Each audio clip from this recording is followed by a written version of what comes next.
Okay, so the Knicks traded for Mikal Bridges, and it was a lot of draft picks. First off, for everybody roasting the Nets, saying, why do you guys not trade Bridges given the amount of picks that you can apparently get for him? They did it. The Nets did the thing. And of course, Boyan's contract is in here. That's how they made the money work.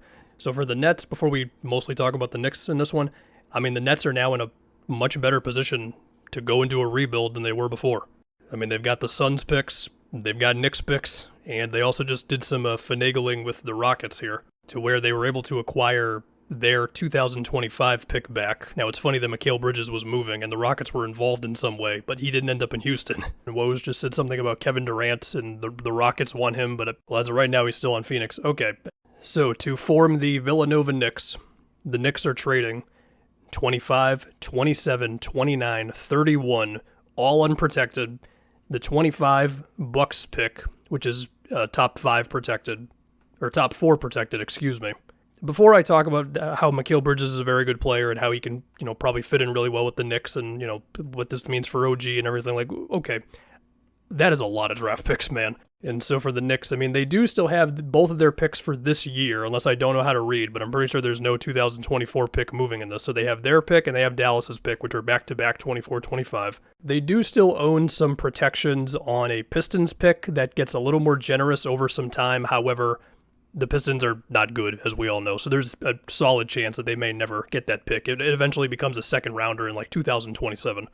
Similar thing with the Wizards. If the Wizards ever become decent, then at some point the Knicks are probably going to get a Wizards pick. This is the Knicks clearly saying, we want Mikal Bridges. We think that he is the exact type of guy we need, because we saw the impact that OG had for them as that on-ball defender. I mean, their record with OG was great, right? Now, again, OG's free agency around this trade is extremely interesting, and I'll get into that. And so we would imagine that this could allow Mikal to get back to the best version of himself, which is averaging more around like 15, 16 a game, maybe a little higher than that, but, not trying to be the 20-plus point scorer that he's had to attempt to be with the Nets.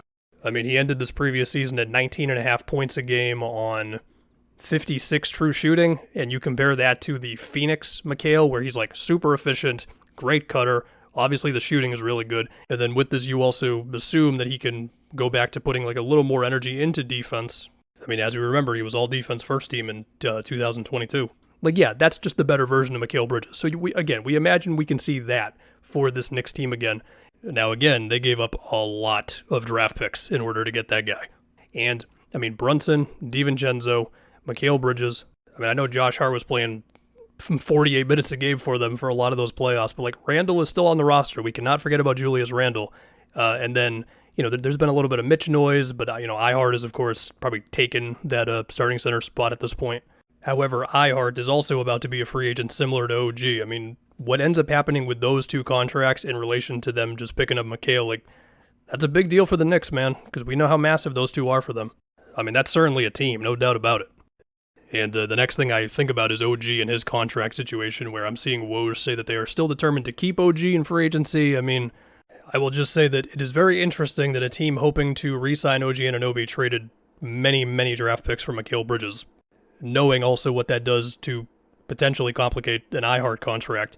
And then also, if they somehow do manage to have Mikal Bridges and OG on the same team with Ihart, then, like, yeah, that is a super beefed up version of the Knicks team we just saw. But, like, that's, contracts and aprons and the whole thing, you know what I'm trying to get at. But it's not like the Knicks are oblivious to how much they're going to have to pay OG to keep him, or what other teams are going to want to pay OG on the open market. Obviously, we know Philly's cap space situation. They know it's going to cost a bit to keep Ihart. Like, they've got the roadmap and cap plan in front of them. Anyway, to think about just like the shot, hierarchy of this team. I mean, of course, Brunson's number one. He's handling the ball the most. He's taking the most shots, all that stuff. I mean, I don't think it's crazy to believe that Randall would still be the number 2 option on the team. And, I mean, the Randall conversation, like, I get it. In the playoffs, it's not been too good. In the regular season, it's one year he's making all the tough shots. Another year he might not be making them as much.